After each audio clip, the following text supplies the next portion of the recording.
This episode of After 9 has been brought to you by Grow Boosted.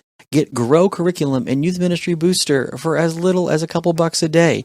Check out youthministrybooster.com/curriculum to learn how you can grow your ministry and grow as a leader.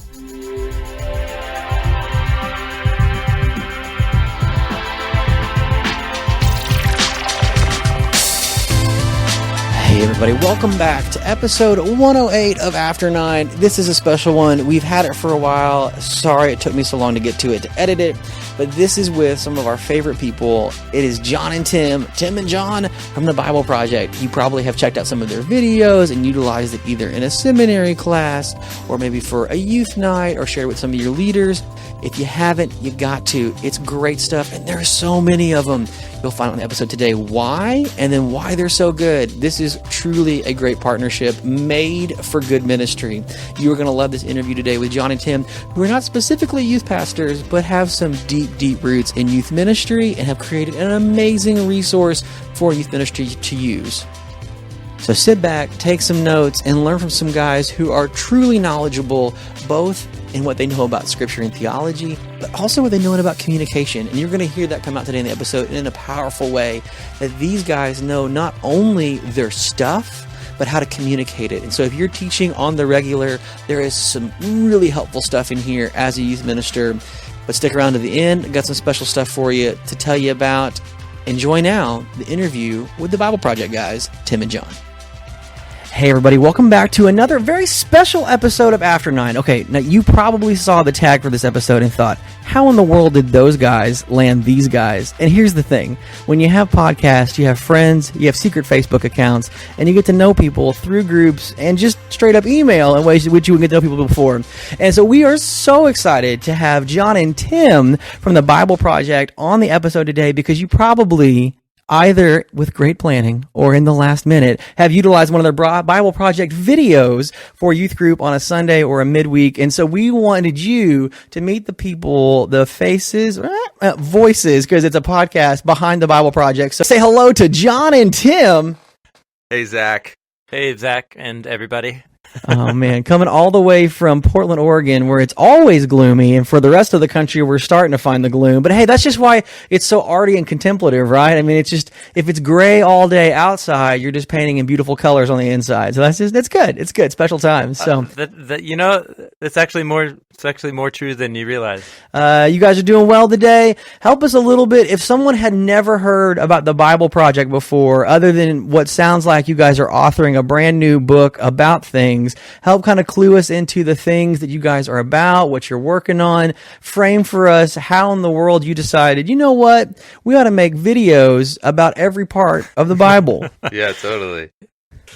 You want me to go? Yeah, you start. Well, this is the thing when we do dual interviews. We always look at each other like, who's going to answer the Who's question? going to go first? You, me, you. Yeah, well, I was making explainer videos that explain things, typically for like tech companies, and really enjoyed the process of distilling information down into visuals and just dense little moments in time where you can understand something really complicated quickly, and wanted to do that with the Bible, because the Bible, for me, I grew up with the Bible. You grew up in youth group. Yeah, totally. I was with the Bible. Youth group rock star. Okay. But I considered myself. Did you have the hair then? I feel like the hair then in youth group, man. Like I see the skateboard deck above you and the hair then. I mean, you would have been, you're a bass guitar away from being youth group all-star. Oh, yeah. No, I was the drummer. So, yeah. Okay, yeah. Sweet. Even better. And, but the Bible itself was always a bit of a mystery. And went to Bible college, studied at undergrad, learned a lot, still felt like it was a mystery to me. And I really care about understanding things. That's what got me into making explainer videos. And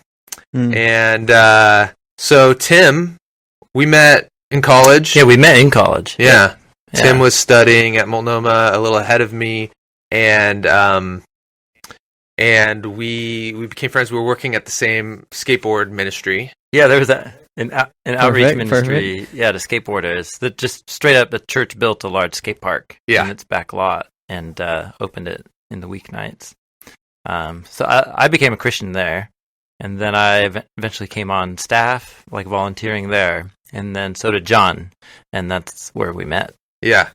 Yeah. And then Tim just went, in the deep end with biblical languages. Yeah, I was not youth group hero. I didn't grow up going to any youth group. Yeah. So you're just making up. Tim's just making up for lost time. Like he missed out on all the beginner classes. So he said, "Well, yeah." But that's it's actually an important part of the story because John had years of having a framework. Yeah, developed for me, given him about what the Bible is, and I'm coming at it, fresh. In my early 20s, I have not read the thing, and so, so we were both met during that season, and then, I went ballistic in Bible nerddom, and loved it. Original languages, the whole thing, and so I went on to school for way too many years, and John went and started Explainer Videos company to actually help people while I was learning Hebrew verb paradigms or something. But when we met, the skateboard outreach ministry was super hands-on, and it was just this very raw, real context for evangelism and discipleship of teenage skateboarders in Portland. So that's where I cut my teeth, both studying and then they were my first audience for trying to communicate what the Bible is all about.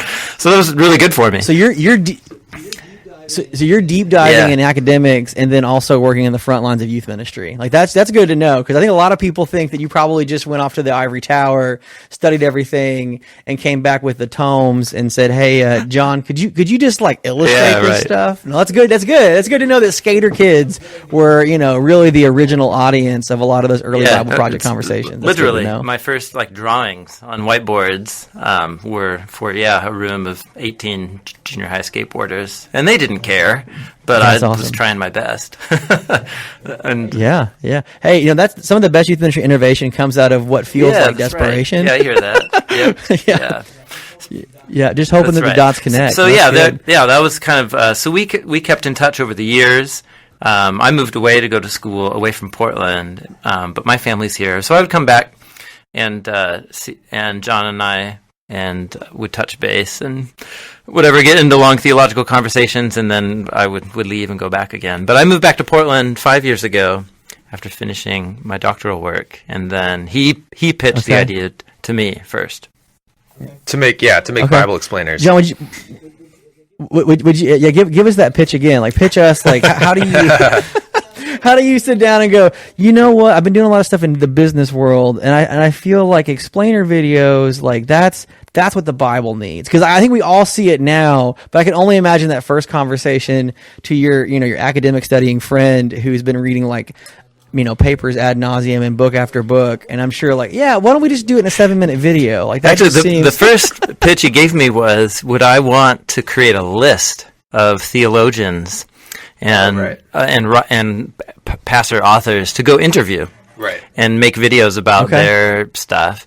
And then I was like, I've got a list of things. I have a whole bunch of stuff that I would love to do, and that sounds so fun. And so I kind of redirected that conversation. Yeah, I didn't know exactly what I wanted completely. I just wanted a platform to explain theology with visuals. For me, I learn by explaining. So that's how and I love to learn about new things, and I love to understand things, but the way I do it is by asking way too many questions and bugging people who know what they're talking about until I get it, and then trying to figure out how do you distill that and explain that quickly so that someone else doesn't have to go through the same couple-hour process of really hashing it out with someone, and kind of get to the similar place.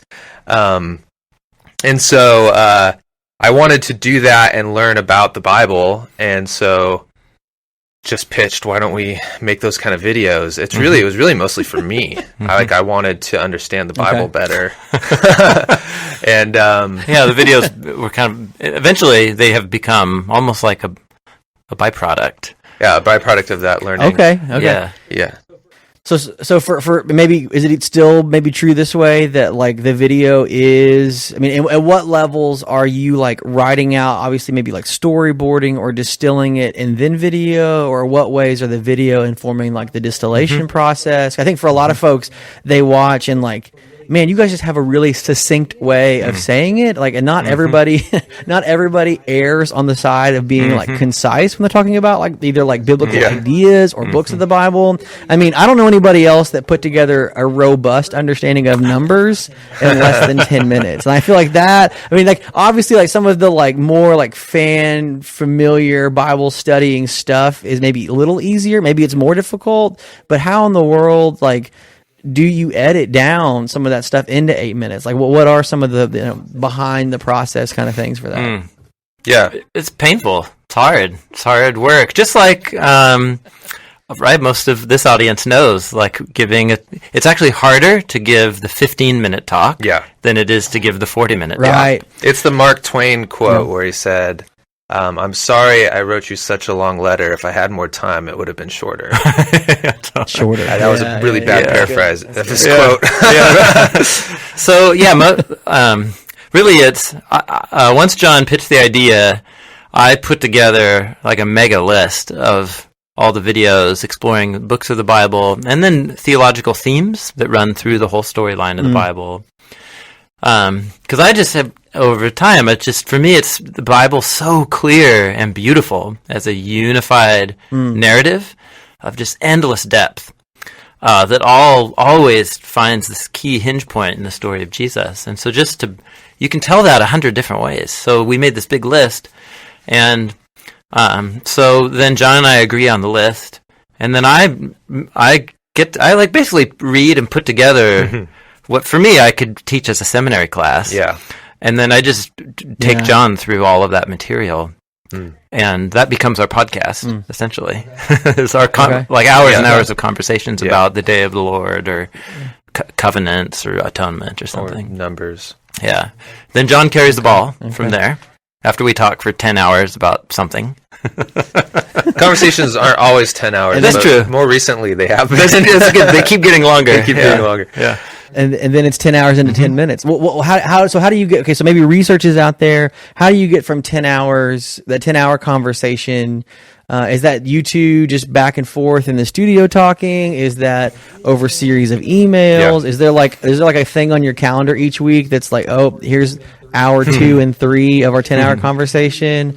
Or how do you move from research mode into like the long talk? Yeah, well, we know if we know we have a script deadline coming up, then Tim, we know how long it typically takes us to write something, and so then we just know we need to start the conversation by that time. So that's a deadline for Tim to have his notes together, and then we stand right here where you see us now, across from each other with his notes and just talk it through. And sometimes it's only a couple hours. But we're working on a video on the identity of God. And we're like into like hour 12 of talking small about undertaking. All right, go ahead. It's out of hand. And so when that's done, then it's all about then distilling all that information, which means typically, I mean, I've been ruminating on it while we're talking. I'm thinking about what helped me understand it, how I would explain it to someone else. I'll actually try to just start explaining it to people like my wife or my mom or whoever I have captive in my car, and and just kind of get a sense for like, how do other people understand this as well? And and then we just I write a draft, Tim comes back and fills it out so that it's more complete or a little bit more in the language that's more accurate, and then we'll work on it together from there. Some videos we do, though, Tim just writes. And so, like our word study videos and our read scripture series, that's just Tim just taking everything he knows. But you do a coherence, clarity check. Yeah, I'll come in and I'll... And so that process is... I mean, there's... I've thought a lot about what makes that go well, and I'm even thinking of trying to. I mean, there's a part of it is really just from years of doing it and just kind of learning intuitively how to do it, and and I think it's also a way that I'm hardwired in a way that it's not like a skill I try to develop as much as it's just the way I think. Yeah, you're just not content until something's crystal clear in your mind. Yeah. And clarity. I love clarity. Clarity. Not that you've made it, simplified it, but that you understand it in its essence, which is going to be simple. Yeah.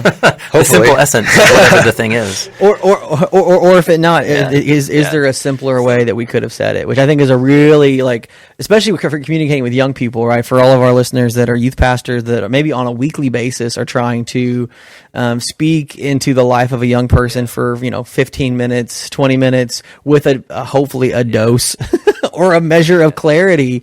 It isn't the mark of like what are all the things that I can say, but what are the things that I can say as clearly as possible. I think just to tie it back in, just because it's mostly people in youth ministry that are listening. I also, as a part of your journey, I've heard you talk about, John, is you felt like you were given this framework for Christian faith and what the Bible's about, and that in the long run, it just ran up against too many obstacles, namely when you read the Bible. Like the Bible became an obstacle for the framework. What you were taught to believe about the Bible. Yeah. And so for you, this is for both of us, it's a personal journey of making coherent to our own selves what it is that we believe and why. Yeah. And so that's part of your persistence in the search for clarity as we make each video. There are some best practices when it comes to clarity that we try to adhere to. We haven't really written them out or anything, but we don't like to use words that like just big church words or just words that people don't use in common language. We try to stay away from them and find words that are more common. And sometimes you can't. I mean, because the Bible's full of vocabulary that's just unique to the Bible, and there's no replacing it. In which case, just make sure we really understand. We all are on the same page when we're using this word. We have categories for it, and not taking that for granted. It's amazing how much kind of ambiguity as leaders we're comfortable with. So, in terms of thoughts and beliefs, it's just okay. Like, okay, I understand holiness. That's a word I use a lot. I think I understand what that means. Yeah. And generally you do, but then try to explain it to someone, and it's a little bit hazy in your mind. To whatever degree it's hazy in your mind, it's going to be 10 times hazier to the person listening to you. Try to explain it. So. Yeah. It's just about just really being clear to a degree that doesn't feel natural almost. Like it feels unnaturally like you're trying to get too precise or something, and too like I'm always worried that Tim's just going to look at me and just be like, stop asking me that question like for the 5th time. Are there any particular questions you always kind of run it through? I mean, that's one of those. You guys sound like you have like a history and a friendship and a partnership in this. Like, are there certain like Tim filters or John filters that every idea has to be run through? That like well, that's John's question to ask, or that's Tim's question to answer. Yeah. Well, we do kind of have persona in that's true. Like John's the persistent question asker, and so I'll often make a statement. And then he'll poke at it with 1 or 2 questions. What do you mean by that? Yeah. Or how so? Yeah. And it's usually a question that he's asked that makes it into our video dialogue. It reflects about 8 questions that took place in reality. Yeah. But we know how to write in each other's voice. Like Tim will talk about channeling his inner John. And I like Tim's voice is very knowledgeable, but very humble and patience. Like there's an incredible amount of when you really understand something and other people don't, it can It can be irritating. I think most people get irritated. And Tim has this, like, I don't know, this ability just to stay very, very patient and just be like, and I don't know if you do it on purpose or not, but like, just like, oh, cool, you're not there yet, I'll help you get there. And I think it's a good communication tool in general, and for youth pastors especially, is to treat people not like they're dumb, they're just less informed. If you think people, like, if you think the person you're talking to is dumb, then you just get irritated. But if they're just not informed yet, then they'll get to your level. It's just going to take a little bit of time. I think that's kind of Tim's persona is, and also this, Tim has this ability to get through all of the things and all the theology that is divisive or really controversial and come to the core thing that we can all agree on and help us all look at that thing in a way we do agree, which is really remarkable too. I had to read in seminary and on later. I read so many of those, like 4 views on this issue, 8 views on the covenant, or on this. And those are really helpful, actually. But after reading however many of those over the years, I started to also get frustrated at the same time. Because most of the book everybody begins by saying, well, here's what we all agree on, and that goes on to be the thing that the book's not about. Right. And that thing's intensely, really interesting. That thing is profound and amazing, and those are the things that we typically find ourselves not talking about, because whatever, we love the sensational and the controversial debates going on and the people associated with them, and so that's a big part of... Well, it's just more fun to pull at a loose thread, right? It's just more fun to... So that's a big part of actually what we're doing, is we are determined to not be controversial. And to not be controversial unless the Bible is purposely being controversial. That's right, But to just, like, here's what where 90% of the historic Christianity has been at, and there are things that, to be honest, we actually don't understand very well in the first place, even though we take it for granted. And so that's what we're trying to focus on, is the basic themes that run through the whole Bible that make the weave of the very fabric of the story cohere. And they're often things we don't, as modern Westerners, really get very easily. And then just the literary design and the genius of the design of these books of the Bible, which is another category that I have come to realize and realize that's not how people think of the Bible, is super profound literature. Which is precisely what it is. So those are some of our core values kind of driving what we're doing. Do you guys feel like you are like co-creating something that should have already been, or you are in some ways preserving, not a text that's needing in preservation, but a text that hasn't been allowed to preserve because it's been picked apart so much? Like, in what ways do you feel like your project is trying to restore a certain kind of unity to a book that was meant to be unifying? Like, in what ways would you speak to that for a youth pastor person who's trying to deliver this story for a young John who needs a better framework, or a young Tim who's never had a framework? Yeah, it's a big question. Well, this is just what's coming to my mind right now as you're asking it. But hey, we're here, we're talking, the treating the Bible as a unified story, that's not a new idea. But what I have found is a lot of the summaries of the biblical storyline that I was introduced to as a new Christian in my early 20s, it turns out didn't actually help me read the actual Bible. And therefore it didn't give me a helpful framework at all for what I actually encountered there. And so some of our typical storylines of like creation, fall, redemption, restoration, well, that's good if the Bible consisted of pages 1 through 3 and the New Testament. Right. But what that doesn't account for is 3/4 of the actual pages in the Bible.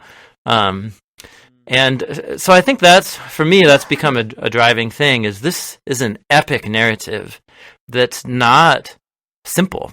The basic heartbeat of the plot conflict driving thing can be grasped very simply, but it's being explored in a million different sub-portraits and stories of characters and poems. And it has a power. If we can invite people into it and to kind of check what they think their issues are at the door and just patiently listen to these narratives and this poetry, it's just mind-blowing. Yeah. And it will do stuff it does stuff to me every day that's intangible. It piques my curiosity. It sparks my imagination. It gets me disoriented and comforts me all at the same time. Yeah. And I feel like that's it. My relationship to the Bible now is like a dear friend that I feel is deeply misunderstood by almost everybody I come into contact with. And so it's more not about defending the Bible. It's more like I just want to help people understand the beauty and the depth of this thing that I've discovered. And lo and behold, Jews and Christians have been discovering this for thousands of years. Mm-hmm. There's something about our modern context that's made our brains like, I don't know. It's hard in our cultural technological setting to actually read a text like the Bible. So those are things that come to my mind. John might have some other reflections. Yeah. I think when you think about complexity and understanding complicated things, which when you're talking about God and you're talking about creation, new creation, and salvation, and all these very deeply nuanced and beautiful things that are very have a lot of depth to them. How do you communicate those things? Well, how the Bible does is through rich history of literature and the literary devices that you use that are very profound and constantly fresh and surprising as you meditate on them and read them. And we don't, I guess we really haven't carried that tradition. At least I wasn't given that tradition of how to read that way. And so how else can you understand complicated things? Well, one tool we have right now is with visualization.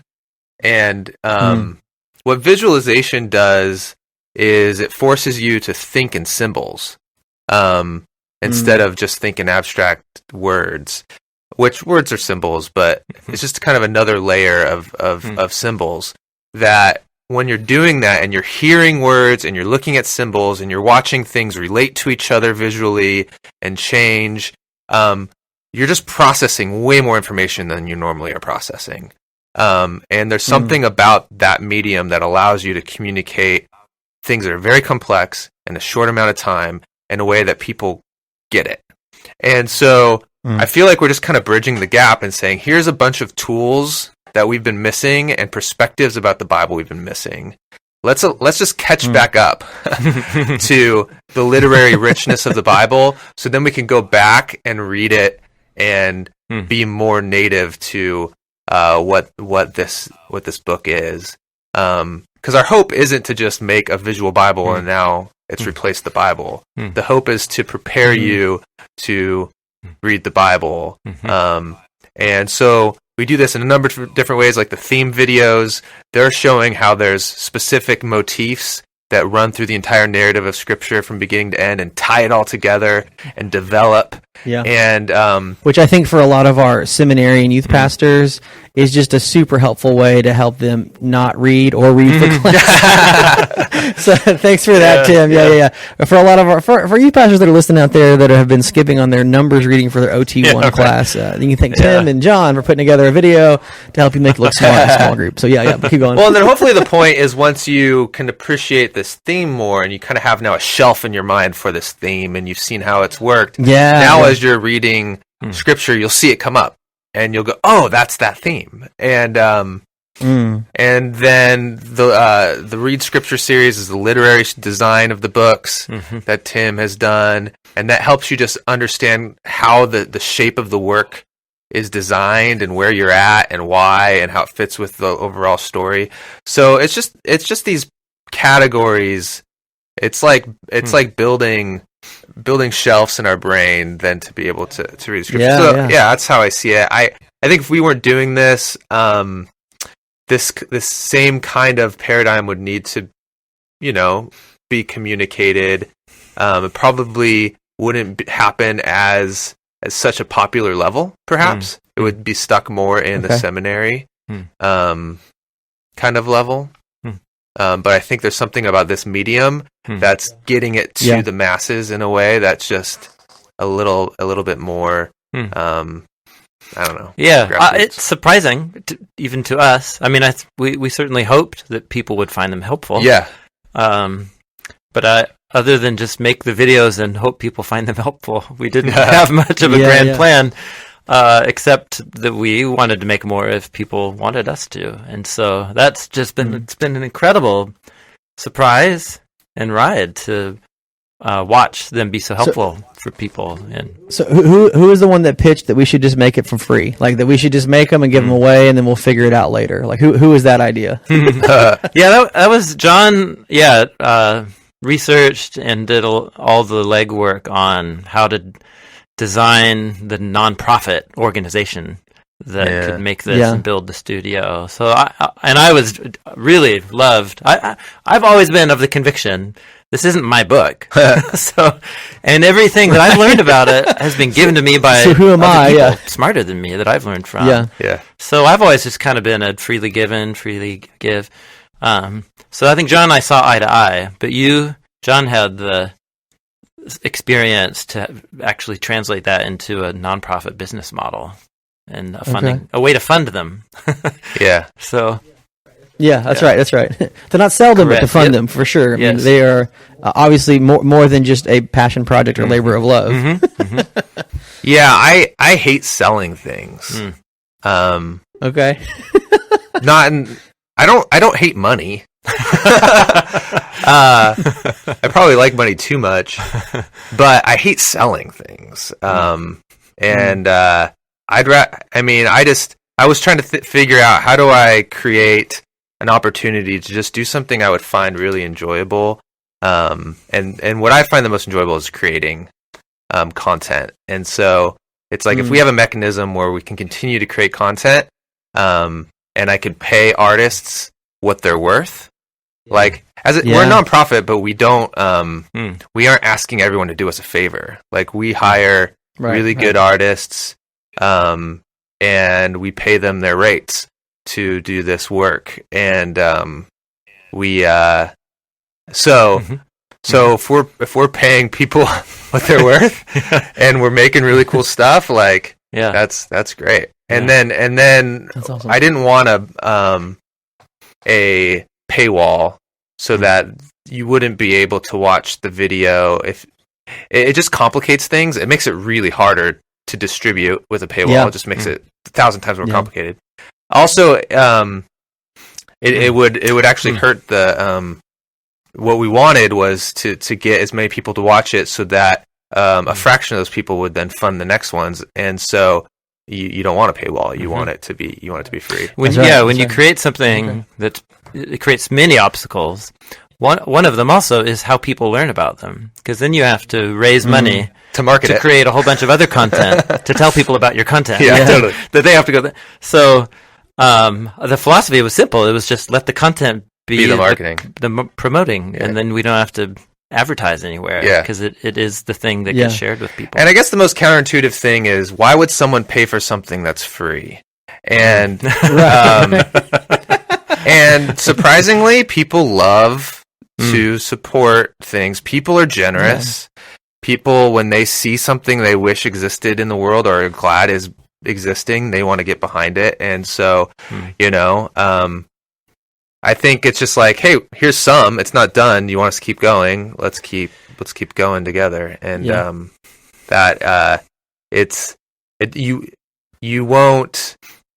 I think creators, you in a traditional sense, you'll write a book or you'll produce a film or something, and 10% of them will flop, or I don't know. Actually, 50% of them will flop. I don't even know. I know in documentary film world, it's like 90% flop. Yeah, it's frightening. And so you got to have those big breakaway bestsellers that they can float you for a while, your Right. production company or the author, whoever it is, for all the flops. And so the way we're doing it is more, let's not, let's keep these are shorter, budgets are lower than a typical film. Feature length or film, a documentary. Yeah. And so we don't have to worry about that model. We don't have to worry about doing it that way. Mm-hmm. Well, and as a creative too, like I think it's such an important thing that the whole goal is you want your work to be consumed or seen or had or taken. And so, I mean, if you have to, do all the work and then it hopefully will be seen, but this model, I think that's one of the things that I think for a lot of our listeners that they find so profoundly fascinating is not just the quality and the content of your work, but just kind of this whole model of like, no, we want to partner with you, redeemed people that are generous and caring. to support the work so that many folks can see it. And I think it's just it feels kind of true to the nature of a ministerial process, that some folks, like so many other ministries, youth ministry feels a lot like Bible Project, where there are a group of people that are funding it, and it's not always the receiving audience, right? Very few youth pastors are getting their employment check from the actual youth they're ministering to. Yeah. And it's the hope that the rest of the church would value and vision that what they're about is worthy to invest in. And so I think that's a really powerful kind of thing. I think that's why for a lot of our listeners, they are, hopefully listening and grateful to support all the things that you guys are doing. I had one big other question before we kind of jump into maybe some particulars, and that's you guys shared the process of what it's like to kind of create a video from the research into the conversation into the distilling down to the script. But I feel like for some of our listeners, and maybe for both young Tim and young John, like the reverse process is some form of discipleship where maybe you receive the distilled sermon or teaching or video, and then yet you have to kind of like break the capsule and let it hopefully kind of like cover over you and shape the way in which you would think and live and do. So maybe as a poetic way of saying, how would you suggest or give best practice or guide for a youth pastor person working with 14 to 17-year-olds that are trying to take these powerful kind of visual capsules and kind of break them over and open, students that are in the process of forming and building framework. So how do we take the shelves that you guys have created and put together a library for students to kind of walk around in and kind of grow in? Wow. I feel like what you just asked is essentially how would we give advice about using the videos, but really being in a church community to help people follow Jesus? Yeah. So that Thanks it shapes for the clarity. them. Yeah. Tim. Thank you for that. And I don't know. It differs from every neighborhood to city to church. I think the church is a living community of people called into existence around the story and the person that the story mediates to us, and that we discover. I think in like real life experience through the Spirit and trying to love your neighbor, and then it doesn't work very well. And then I think in my own experience, my most formative years were where I was both, had lots of learning going on, where I also had outputs for and responsibilities to try and communicate to some other group of people a room of 10 junior hires. And then I'm trying to, in skate church ministry, like we'd pour concrete together, whatever, and then listen to Hebrews on audio cassette with, my mentor. And then I would have to give a talk that night at the skate park, and and then I'd go to class the next day. There it was, like that. That's just my story. It doesn't have to be everybody's story, but somehow it's creating environments and rhythms within the circles that we have the ability to lead or shape people. And the videos can play one tool, but just that's one form of formation, especially brain formation. Yeah. And then that needs to be guided into a whole set of life habits and values. And you don't get that by watching a video. You get that by pouring concrete with people and serving the poor. And so there you go. That's just how to lead a healthy church. One thing that was helpful for me, I actually learned at Multnomah in educational psychology, and I can't remember all the terminology, but I remember the metaphors. Like when you're thinking about teaching someone something, there's you could think of them as like this computer that you just got to dump information into. Like if I just dump the right information into you, then you'll be okay. Yeah. But then on the other side of the spectrum, you could think of someone as like a blossoming flower. And it's more like, I just got to like protect you and nurture you and let you just become what you need to become. So there are those kind of two different perspectives in how you mentor someone or disciple someone. And the professor was arguing for a third metaphor or third way, which is, I can't remember the term he gave it, but I remember it feeling kind of like a tour guide. You're like, you're bringing someone along on a journey, and you want to give them information, but you want to give it at the right time in the right context. And so it's you're saying, hey, we're gonna go from point A to point B, and then we'll check in, and then we'll go from point B to point C, and we'll check in, and point A to point B might be where you're going to turn a corner and they can't see C, but you can. And so you're guiding them there, but you're letting them develop and learn as they go. And so it's this combination of creating stability, like, okay, cool, I get it. I feel safe and I understand the world. And then all of a sudden, well, actually, you don't understand as much as you think. Let's add some complexity and make things a little bit shaky, and then let's bring back that stability. And so it's this journeying with someone. And I think I think our videos can fit really well into that kind of mentorship where, I know a lot of youth pastors are using it and just like, hey, let's watch a video and then break up into small groups. But which is great. But one of the things that was the most impactful for me in youth group was a youth pastor I had who basically like took me aside and said, "Hey, can I build into you? Can we meet more regularly?" And really cared about me and my development and wanted to know the questions I had. And I can imagine like being in that scenario where you might be working with a student and they're just like, I just don't understand, this thing about the Bible or this thing about life. And it's at that point, I think our videos can become like a cool anchor to say, well, let's talk about this. Yeah. It might shake up some categories. It might refine some categories, and then let's journey together.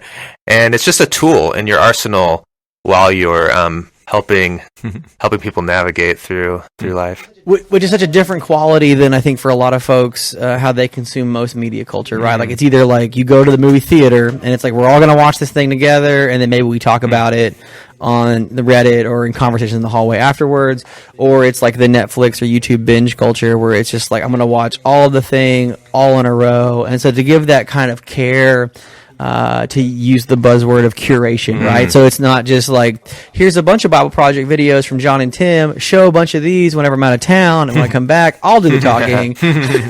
or even as like, kind of like lesson substitute. But what you're offering, John, I think is really important for our listeners to hear is that you are, guiding students to these resources to supplement, to support, to invite, to engage, which I think is it is that kind of pastoral kind of care kind of work. Because one of the things that I love most about you all making the videos available in the ways in which they are is that a student between Sunday to Sunday or between midweek to midweek can find ways to sharpen or engage or watch and rewatch that aren't withheld. Like, I remember growing up in youth ministry, we'd have videos that we'd watch for like curriculum kind of stuff, but there was no real way to access those outside of that Sunday kind of corporate gathering. And I think about the ways in which you created a resource that can be used as kind of a centerpiece for like a topic or a theme, but is also so supplemental in kind of, again, that distillation into reinforcement of saying it well and saying again and again for a lot of young people that are in the midst of formation, framework building, library construction. So that's good. Yeah, cool. All right. Give us some words of wisdom before you go. So you're working on stuff. What are some things that we need to know? How do we stay connected with you? Any secret projects that we can talk about? Well, we mentioned we're working on the God video. Yeah, we're just calling it the God video. I actually think of it like a G-D. Yeah. I think of it a little bit as like the most complicated explainer video I've probably ever had to make. Okay. Just there's so much complexity. Is this your Everest? Is this it? Is this the last one? I don't know if you saw it coming either. I didn't really. I just walked into our first conversations with 32 pages of material, which is about 4 times what I normally bring into our conversation. The whole purpose of the conversation is to show that God is very complex. So and by nature, a complex unity, and also the unknowable in some ways, while yet also knowable. So right there, it's kind of like, okay, can I think of a more complicated thing to try to talk about? Yeah, I think we're even. That's right. Yeah, my driving hope is to land the plane with the Trinity. Yeah. Not to explain it, but that to show how it's a natural outgrowth of how God is depicted in this narrative from cover to cover. It's not a weird thing that you just have to overlay your brain have at the door, or it's not some later idea imported into the Bible. It's actually the most natural thing, but also surprising. To emerge out of the biblical story, unified around Jesus. That's my hope. But we're not going to call it the Trinity, because we're not trying to explain the Trinity. We're just trying to show how the character of God is revealed in this way, and to give people categories for that. So we're working that one out. It's midstream. We're in still the first opening stretch of a series that we'll make over the next year and a half about how to read the Bible. Yeah. That's become really fun. We're really, really enjoying it. And that's awesome. Yep. And then we're going to put out a video on the biblical theme of justice and righteousness. Yes. In a few weeks. Almost done with that. Which is a really great video. I'm excited about that one. So that's a lot of good stuff. We are trying our hand at writing the theme videos that we're making.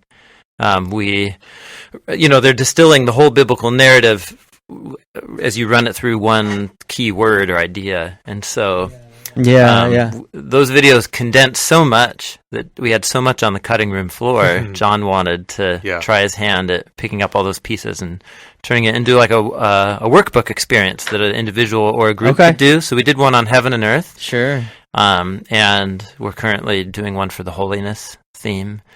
So that's still, we're discovering that territory, but it's fun. Yeah. It's a fun part of the project. It's excellent. Yeah. So we didn't see that coming. We didn't set out to write books together, but here we are doing it. It's a lot of fun. One thing I would like to leave your audience with, youth pastors, kind of ask of your audience to think about is we actually don't know what the best use of our content is in the youth group context. I don't live in it day in, day out. I'm not working with youth. I don't understand the dynamics of your church. But we want to be very open-handed in how these materials are contextualized to other ministries. And so we're very open to it. I'm expecting there's some youth leader out there who loves to kind of craft curriculum for their own youth group, and knew if they were had free reign to use our stuff and build curriculum around, we would totally run with it. We would empower that. We would want to see it come to life. And we would help you in getting you the files you need, some feedback and that kind of stuff. And we would then expect that if it's useful for you, it's going to be useful for other people too. And so if you would share it alike. So I'm really interested in that. And so if that sparks any interest from anyone listening, feel free to reach out to us and tell us what you're thinking. Well, there you go. Listeners of After Nine, not only have you heard a good word today from our friends John and Tim from the Bible Project, but Gauntlet Throne, if you're currently a user for the Bible Project and have found it to be useful in youth ministry and kept your notes, make sure to email either John or Tim at the Bible Project in the links below so they can partner up with you on what you're working on in a way that might be a blessing and benefit to others. John and Tim, it has been a privilege and a pleasure getting to geek out with you all today and fanboy a little bit before the recording took place for all the great things that you guys have done. And so from Chad and Kristen and myself from After Nine, thanks for what you guys do. And we are just excited to see not only the ways in which it is blessing ministries around the country and the world, but the continuing ways that the stuff will be translated, which I think is super exciting. And then also the new projects you guys have in development. So thanks a lot for being with us today on After Nine. Absolutely. Thanks, Zach. Yeah, thank you. Thanks. It's fun to talk. There you go. Episode 108 with the guys from the Bible Project, John and Tim. If you love what they're about and want to get more involved, please check out youthministrybooster.com. We've got groups that are forming now about the Bible Project and best practices in utilizing it, or email John and Tim in the links below and hope that you will check it out because it is good stuff and it's super helpful. And we'll see you back next week. Thanks for listening to After Nine. To continue the conversation, find us on Twitter or Facebook at After Nine Ministry, or visit www.after9ministry.com to subscribe and learn more. I'm going to turn your world upside down. And I'm going to show you things you've never seen